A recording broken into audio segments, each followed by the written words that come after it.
I now recognize myself for 5 minutes of questions. I want to start by asking you, Mr. Beshears, whether or not you believe so-called green energy subsidies are effective at reducing inflation. So the green energy subsidies will benefit people that want to buy electric vehicles, which is predominantly going to be very wealthy people.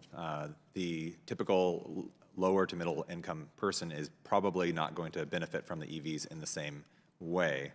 The overall effect of the Inflation Reduction Act's green tax credits is going to dramatically increase deficits. And that is the primary cause of the inflation that we've been experiencing. The inflation, when the federal government is spending substantially more money than it is taking in, there are two ways that can manifest itself. It can either manifest itself in higher inflation or in higher interest rates.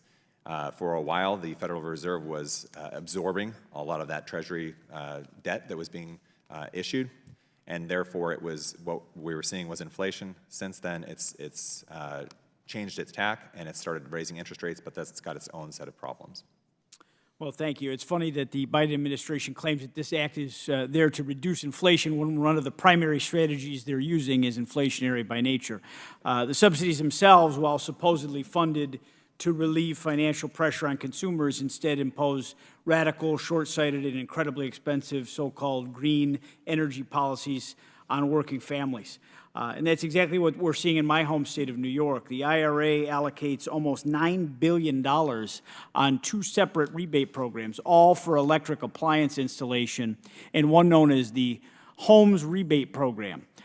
These rebates are offered to consumers who make improvements to their homes that achieve energy savings benchmarks. However, last month, the DOE issued guidance telling states to ban homes from accessing these rebates if they intend to upgrade their liquid or gas-fired appliances to more efficient models.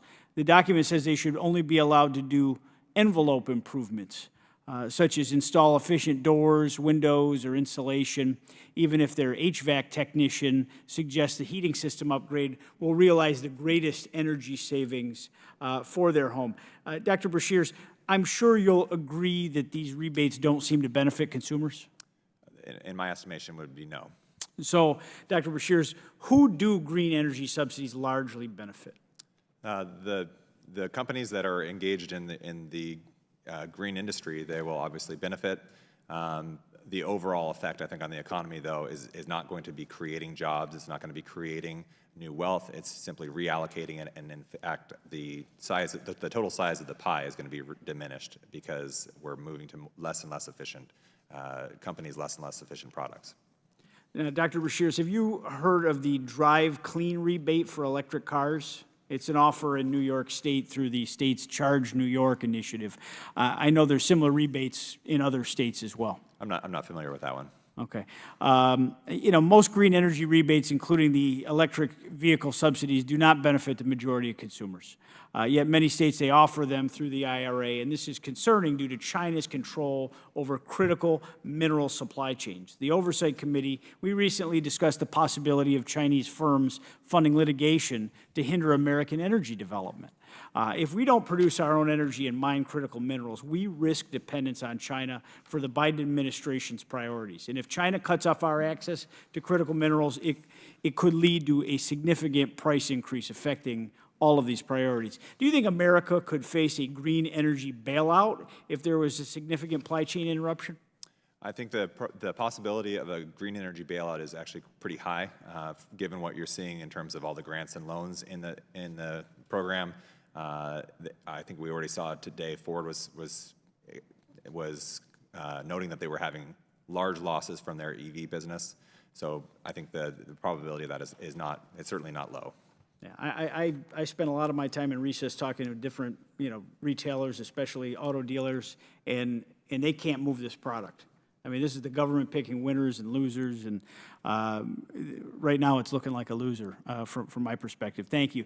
This mistitled Inflation Reduction Act is nothing more than an attempt to push the green agenda by the Biden administration on American citizens. Subsidies were sold as economic relief, have actually led to increased inflation that's disincentivize investment in industries not eligible for tax credits. The administration's green agenda hurts the everyday American, and I'm glad we were able to have this conversation with you today to bring this to light.